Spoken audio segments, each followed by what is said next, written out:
Nous retrouvons dans cette vidéo pour évoquer ensemble le tableau de bord opérationnel. Nous avons vu comment faire un tableau de bord et à quoi sert un tableau de bord, et vous avez un récapitulatif dans le cours plus bas. Dans cette vidéo, je vais surtout insister sur les limites du tableau de bord et aussi sur les modèles de tableau de bord et sur les tableaux de bord opérationnels. Commençons par les limites. La pertinence des indicateurs est difficile à mesurer et on peut se tromper dans les indicateurs choisis. Ça peut être une source de décision inadéquate. Ça remonte à ce qu'on disait sur les vidéos précédentes. Il faut vraiment analyser avant de créer son tableau de bord et ses indicateurs. Il faut vraiment créer des indicateurs qui seront utiles et pertinents. Autre limite, si les indicateurs sont trop nombreux ou trop complexes, la lisibilité devient difficile. Ne surchargez jamais un tableau de bord avec de multitudes d'indicateurs, d'accord ? Ça ne sert à rien que ça clignote partout, qu'il y ait des couleurs partout, ça sera illisible et trop compliqué à lire. Les informations ne peuvent pas ou ne plus être fiables. Il faut actualiser les informations. Imaginez, vous utilisez un indicateur qui contient une formule d'un pourcentage, par exemple, je pense à l'impôt sur les sociétés, par exemple, qui a évolué, qui est passé, le fameux impôt qui était passé de 33,33% à 25%.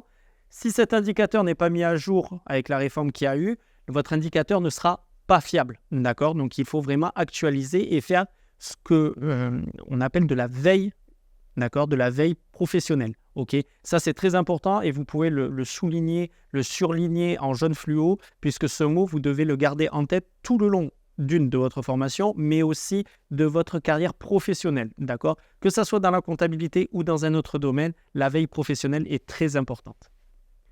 Dernière limite, le suivi permanent des objectifs peut créer un stress difficile à vivre pour les acteurs.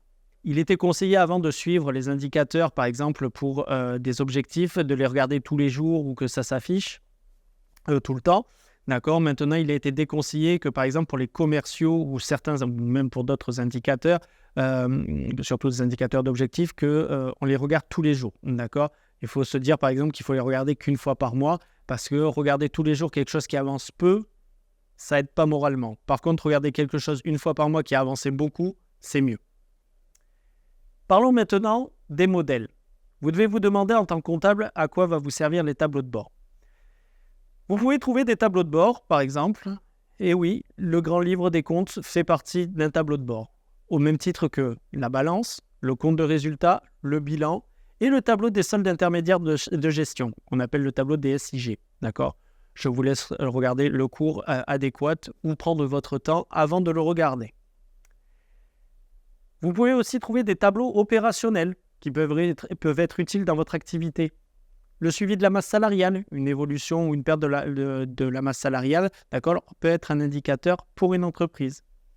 Le suivi du chiffre d'affaires, le suivi des achats, le suivi des relances clients, le suivi de trésorerie, encaissement, décaissement, d'accord, ça peut être un tableau de bord très intéressant. Le suivi du portefeuille des effets à remettre à l'escompte. Et dernièrement, les budgets et les budgets prévisionnels. Tout ça fait partie des tableaux opérationnels qu'on peut vous demander de créer ou que vous pouvez créer à votre convenance pour apporter une analyse plus précise à votre client ou à votre employeur. Nous nous retrouvons à la prochaine vidéo.